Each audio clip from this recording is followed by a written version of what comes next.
Assalamualaikum warahmatullahi wabarakatuh.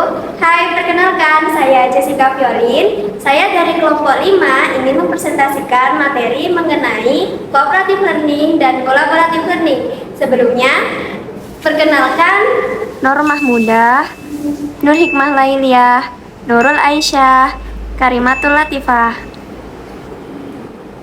Belajar sendiri memang bisa membuat kita paham, tetapi belajar bersama akan jauh membuat kita lebih berkembang.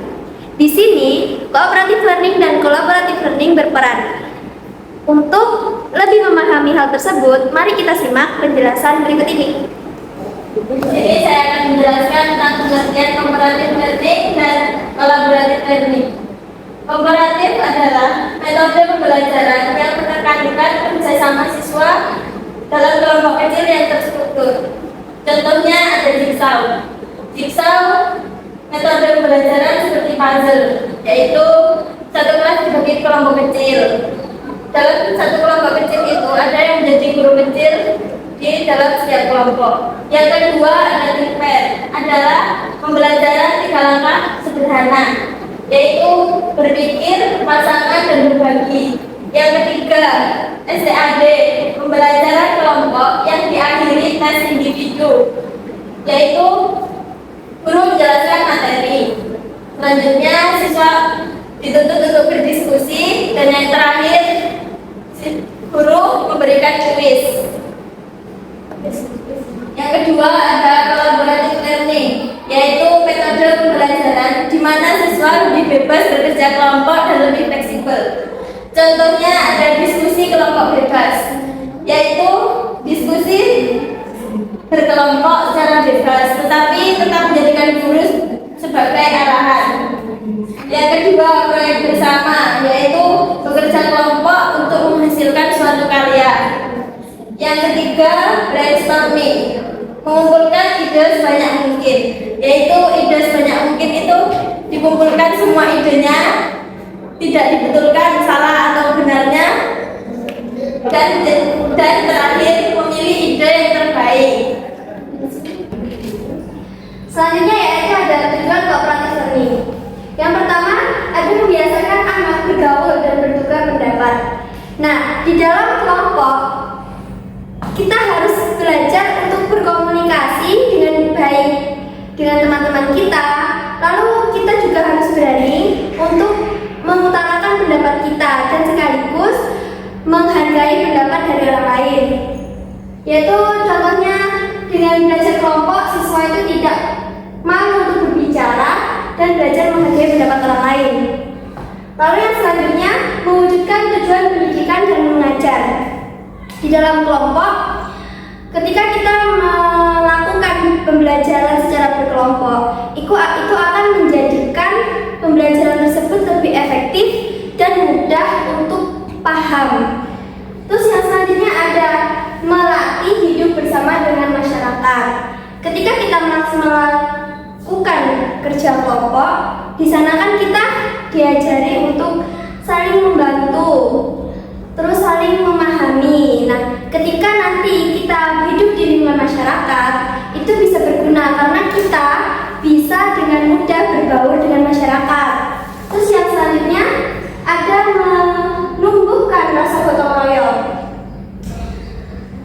Ketika pembelajaran kelompok itu berlangsung, kita di sana harus memiliki rasa untuk saling tolong-menolong. Contohnya, ketika ada teman kita yang tidak paham dengan materi, maka kita sebagai temannya kita harus membantu agar supaya teman kita yang tidak paham itu lebih mengerti lagi.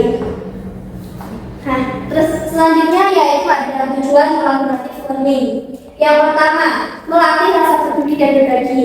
Yaitu contohnya ketika kita menjumpai teman-teman kita yang sekiranya memang mungkin mengalami kesulitan dalam memahami, maka kita sebagai teman satu kelompok kita harus membantu dan membagi apa yang kita pahami di dalam belajar tersebut.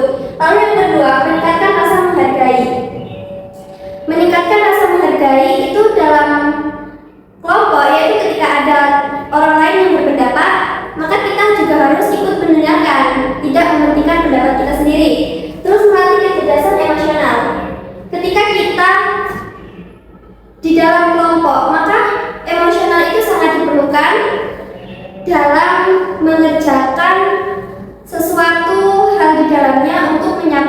tujuan yang lebih baik dan lebih efektif lagi. Lalu yaitu mengutamakan kepentingan kelompok.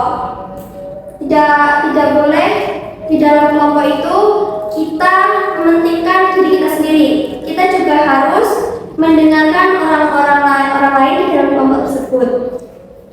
Terus yang kelima yaitu mengasah kecerdasan interpersonal. Terus yang keenam melatih kerjasama. Di sana kita diajarkan untuk saling tolong menolong. Yaitu yang ketujuh melatih kemampuan mendengarkan pendapat orang lain. Ketika ada orang lain yang mengutarakan pendapatnya, maka kita juga harus mendengarkan, tidak menyalahkan. Terus yang kedelapan yaitu murid tidak malu bertanya kepada temannya. Nah, hal itu yang harus kita latih di dalam siswa, karena ketika siswa itu tidak paham, selain bertanya kepada guru, dia juga harus berani bertanya kepada teman. Kecepatan dan hasil belajar lebih meningkat pesat, karena di dalam pembelajaran kelompok itu sangat-sangat berpengaruh dan membuat kita itu lebih berkembang daripada dengan belajar sendiri. Dan yang ke-10 yaitu meningkatkan daya ingat terhadap materi yang dipelajari. Dikarenakan ketika kita belajar bersama, kita paham dengan materi, lalu teman-teman kita juga saling membantu kita untuk lebih paham lagi. Yang ke-11 yaitu meningkatkan motivasi dan suasana belajar. Di dalam pembelajaran kelompok itu ketika dilakukan dengan cara bersama-sama, maka suasana di kelas itu lebih hidup, lebih bersemangat dan termotivasi. Dan yang paling utama dalam kolaboratif ini itu agar suasana di kelas itu tidak mati dan membuat para siswa yang ada di dalam proses belajar mengajar tersebut menjadi bosan. Materi selanjutnya adalah karakteristik pembelajaran kooperatif dan kolaboratif learning. Yang pertama ada karakteristik pembelajaran kooperatif learning. Menurut Dina Wijaya ada beberapa karakteristiknya. Yang pertama ada pembelajaran secara tim, yaitu belajar dalam bentuk kelompok untuk mencapai tujuan bersama. Kedua, ada manajemen kooperatif, yaitu memerlukan perencanaan dan pengaturan yang matang. Yang ketiga, ada kemauan bekerja sama. Setiap anggota harus saling bekerja sama dan saling mendukung. Yang keempat, ada keterampilan bekerja sama, yaitu melatih komunikasi dan interaksi antar siswa. Yang kelima, ada keberhasilan kelompok, yaitu hasil belajar siswa ditentukan oleh hasil belajar kelompok. Yang kedua, ada karakteristik pembelajaran kolaboratif learning. Menurut Glenn Sanju ada beberapa karakteristiknya. Yang pertama, ketergantungan positif, yaitu keberhasilan individu tergantung kepada keberhasilan kelompok. Yang kedua, ada interaksi aktif, yaitu siswa aktif berdiskusi, berbagi ide, dan saling membantu. Yang ketiga, ada kelompok heterogen, yaitu kelompok dibentuk dari siswa dengan kemampuan dan karakter yang berbeda. Yang keempat, ada berbagi pengetahuan, yaitu guru dan siswa sama-sama berkontribusi dalam pembelajaran. Ada tahu? Gue mau nanya nih, apa aja sih tahap pada pembelajaran kooperatif itu? Aku tahu. Yang pertama, guru memberikan atau menyampaikan tujuan yang akan dicapai selama proses belajar mengajar dan motivasi siswa. Tujuannya yaitu agar siswa itu dapat memahami tujuan yang akan dicapai nanti dan memberikan kata-kata nasihat agar menumbuhkan rasa semangat pada siswa tersebut. Oh, kayak gitu. Terus yang kedua itu menyampaikan atau menyajikan informasi. Jadi di sini guru itu menyampaikan Setelah itu yang ketiga yaitu mengkoordinasikan peserta didik ke dalam kelompok belajar. Jadi setelah guru menyampaikan materi atau setelah guru menyampaikan penjelasan tadi di awal, langkah selanjutnya guru membagikan peserta didik ke dalam beberapa kelompok belajar. Yang keempat ada membimbing kelompok bekerja dan belajar. Jadi guru tetap membimbing siswa dalam berkelompok dan belajar, sehingga siswa tidak kehilangan peran guru dalam proses pembelajaran. Oh iya, gue inget. Terus yang kelima itu mengevaluasi pemahaman siswa terhadap materi pembelajaran, dan yang terakhir itu memberikan apresiasi terhadap usaha siswa dalam memahami pelajaran, nggak sih? Iya. Selanjutnya adalah peran guru dalam pembelajaran kolaboratif. Apa itu peran guru dalam pembelajaran kolaboratif? Itu adalah melakukan kerjasama antara siswa dalam berdiskusi, bertukar pendapat, atau menyelesaikan tugas bersama. Nah, peran guru di dalam pembelajaran kolaboratif ini ada beberapa.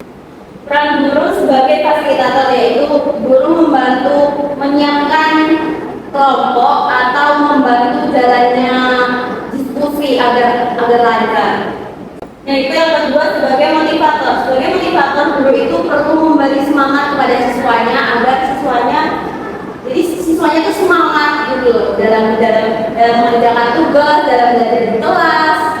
Selanjutnya yaitu sebagai evaluator. Sebagai evaluator, guru itu perlu menilai tidak hanya dari hasil kerja siswanya saja, tapi dalam proses pembelajaran siswa itu tadi. Jadi tidak hanya dinilai dari luarnya saja. Selanjutnya yaitu sebagai mediator. Sebagai mediator contohnya seperti dalam saat lagi ada kelas ya. Jadi ada beberapa siswa yang memiliki perbedaan pendapat. Nah, jadi guru itu bisa menengahi atau memberi solusi agar para siswa itu tetap kompak dalam pembelajaran. Itu selanjutnya sebagai pengembang keterampilan sosial. Sebagai pengembang keterampilan sosial, guru itu perlu membantu keterampilan komunikasi siswa. Terus habis itu ada bekerja sama, toleransi, dan tanggung jawab dalam pembelajaran. Oke, materi selanjutnya adalah peran siswa dalam pembelajaran kolaboratif. Di sini siswa itu tidak hanya sebagai pendengar pasif aja, tapi dia itu sebagai subjek aktif dalam pembelajaran. Nah, berikut peran siswa dalam pembelajaran kolaboratif. Yang pertama, mengarahkan. Siswa itu membantu merencanakan kerja kelompok dan juga menjaga komunikasi dan kerjasama agar suasana pembelajaran itu tetap aktif dan harmonis. Yang kedua, menerangkan, yaitu siswa membantu memberikan penjelasan terhadap temannya yang kurang memahami materi yang telah diajarkan. Contohnya, ada seorang siswa A belum memahami pelajaran matematika tentang luasnya lingkaran. Akhirnya si siswa yang belum paham ini dibantulah oleh siswa yang sudah paham tentang rumus matematika tentang luasnya lingkaran sampai paham. Yang ketiga, yakni bertanya. Jadi siswa itu harus bertanya tentang materi yang mungkin menurutnya itu masih janggal ya, supaya dia itu mendapatkan informasi dan juga memastikan agar jawaban dari materi tersebut benar. Contohnya nih, mengapa sih perkembangan peradaban Islam di Indonesia itu lebih cepat melalui perdagangan itu? Yang keempat, mengkritik. Mengkritik itu memberikan masukan atau sanggahan, tapi dengan cara yang santun ya, jangan sampai merendahkan teman yang lain. Contohnya, seorang peserta didik itu mengkritik temannya bahwa referensi yang dia ambil itu ternyata tidak valid. Yang kelima, mencatat dan merangkum. Nah, seorang siswa itu harus mencatat dan merangkum materi yang telah didiskusikan agar tidak lupa suatu hari nanti.